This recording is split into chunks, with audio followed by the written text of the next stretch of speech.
When it comes to Drake, you already know exactly why we are here today. And if you are ready to get into what is genuinely the most anti-hip-hop, anti-family, and anti-everything move Drake has made in his entire career, make sure to leave a like and subscribe right now. Because this time around, he has truly gone too far, even by his own remarkable standards. At this point, there is no nuance left.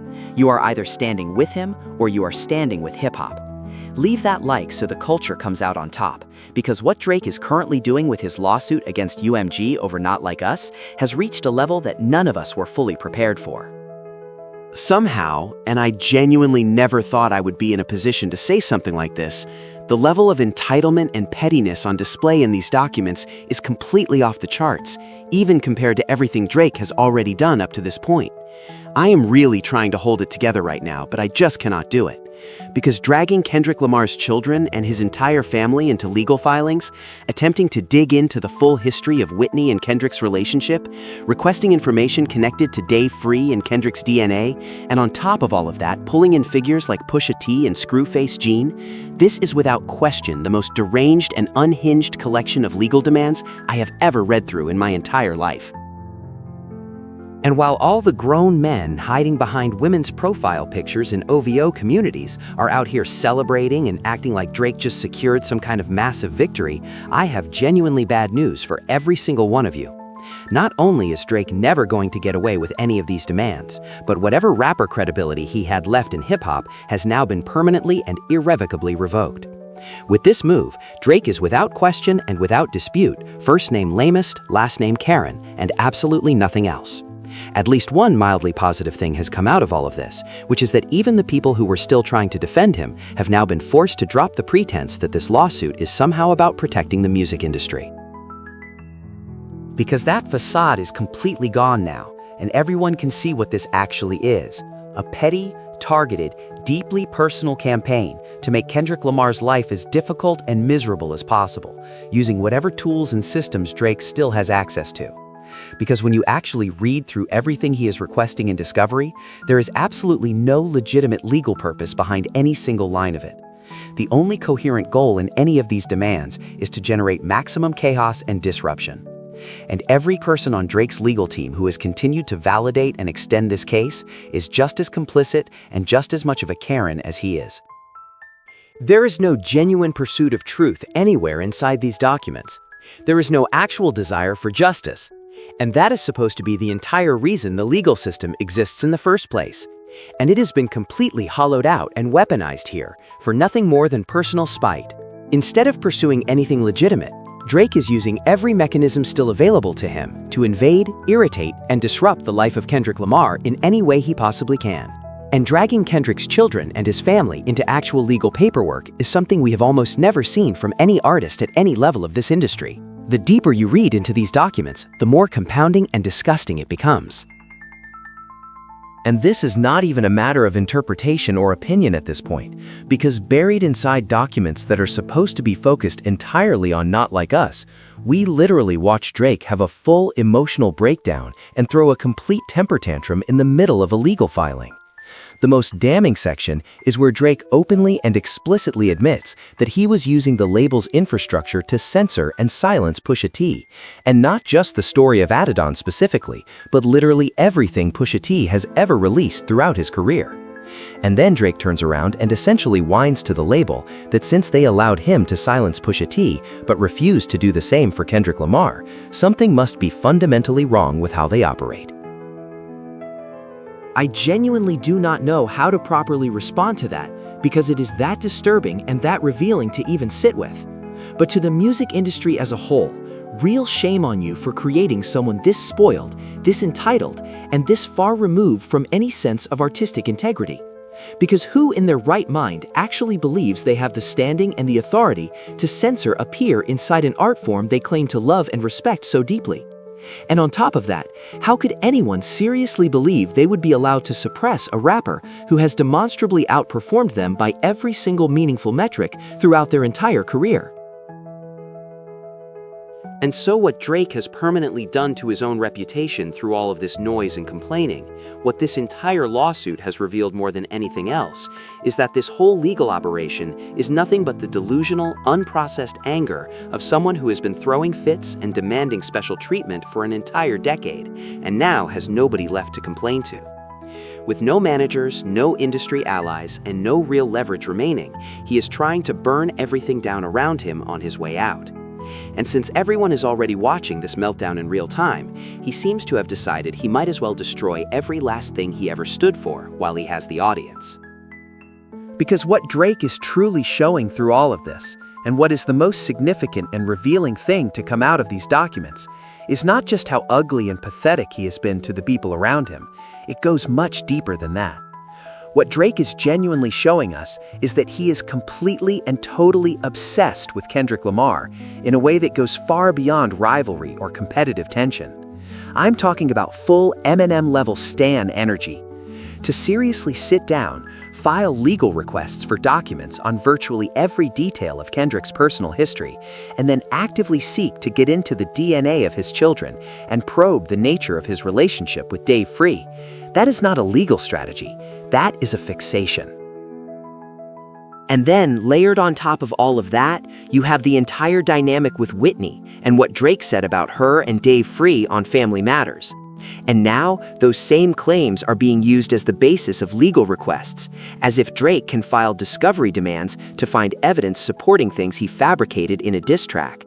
And what the most alarming part of all of this really reveals is that Drake is so consumed by his obsession with Kendrick Lamar that he appears to care more about who Kendrick's children's father is than he has ever visibly cared about his own son.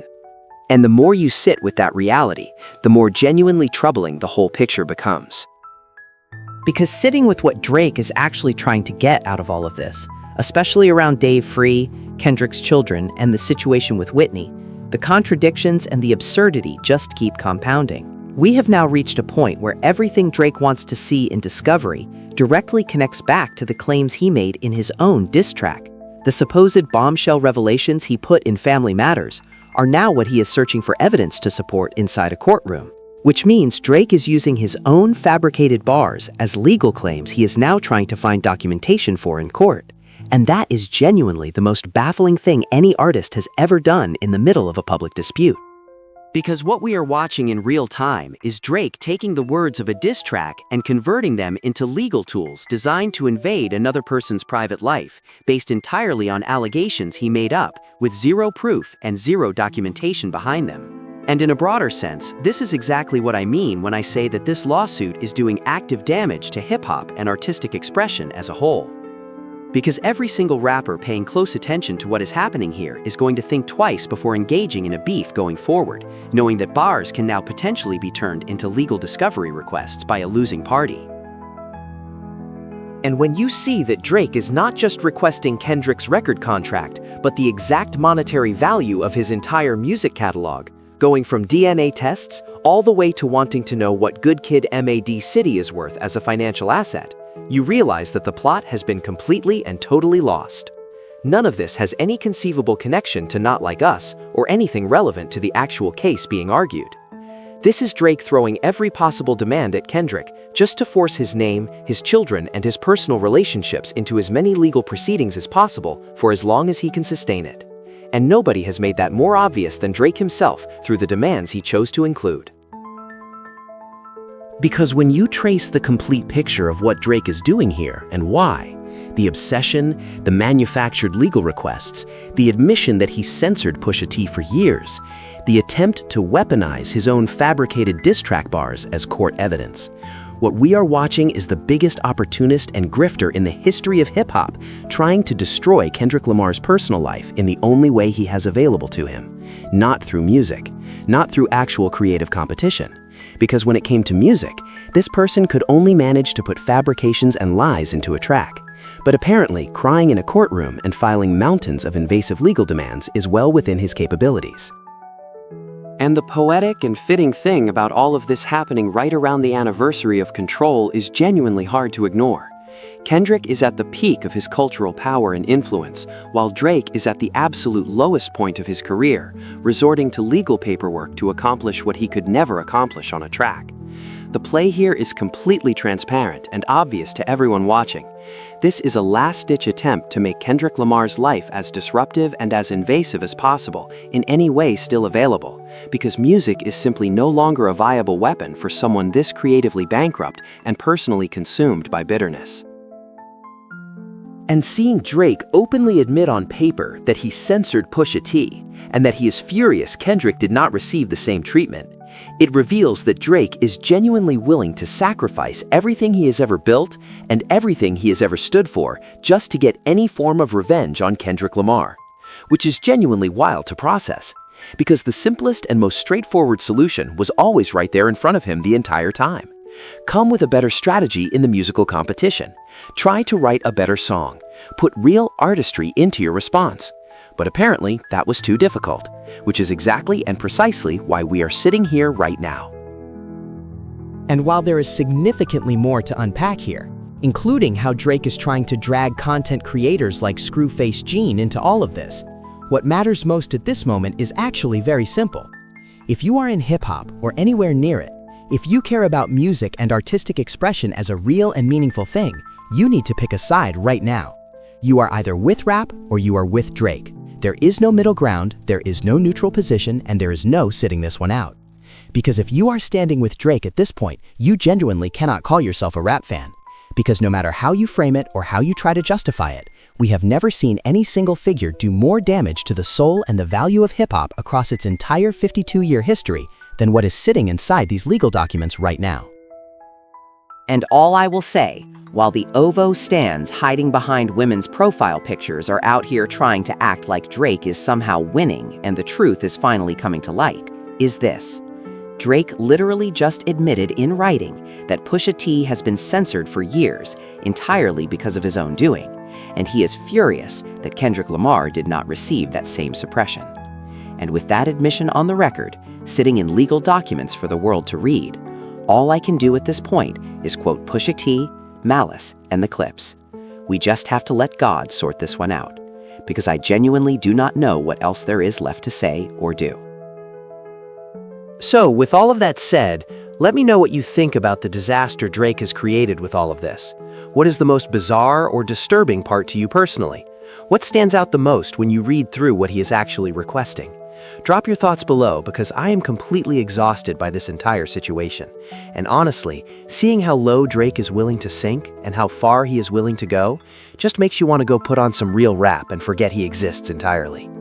If you made it all the way to this point and you are out here genuinely trying to protect hip-hop culture, leave a like and subscribe. It helps more than you know. And check out the suggested video to see how Drake was already hinting that something like this was coming right before it all went down. And really, when you zoom out and look at the full picture of everything Drake has done over the last 2 years, from the beef to the lawsuit to these documents, what you are watching is the complete and total unraveling of someone who has never once been told no in a meaningful way. Every institution around him, every person in his circle, every label executive and manager who was supposed to be honest with him, they all failed him by letting this behavior go unchecked for so long. And now that the consequences have finally arrived, Drake does not know how to handle it, because nobody ever taught him how to lose with dignity. So instead of accepting the result and moving forward like a professional, he is dragging everyone he can into the mess with him on his way down, including children who have absolutely nothing to do with any of this. And that is the part that I think needs to be said loudly and clearly one more time before we close this out. Because in all of the noise and all of the legal back and forth, it is easy to get lost in the details and forget what is actually at the center of this. Drake is using official legal documents to pull Kendrick Lamar's children into a dispute that they have no part in. These are kids. And no matter what you think about Drake, no matter what side of any of this you are on, that should not be acceptable to anyone. The fact that his legal team allowed this, the fact that nobody in his orbit stepped in and said this is too far, that tells you everything about the kind of people surrounding him and the kind of environment that has produced this behavior over and over again throughout his entire career. So here is where things stand going into whatever comes next. Drake has burned his relationship with UMG. He has torched his standing in hip-hop culture. He has confessed to censoring a peer. He has dragged children and families into legal paperwork. And he has turned his own fabricated diss track into court evidence. There is genuinely nowhere left for this to go that ends well for him. And while we are all going to have to keep watching this play out, because Drake is clearly not done, just know that every single move he makes from here is going to be filtered through everything he has already shown us about who he really is. The mask is completely off, and hip-hop now knows exactly what it is dealing with.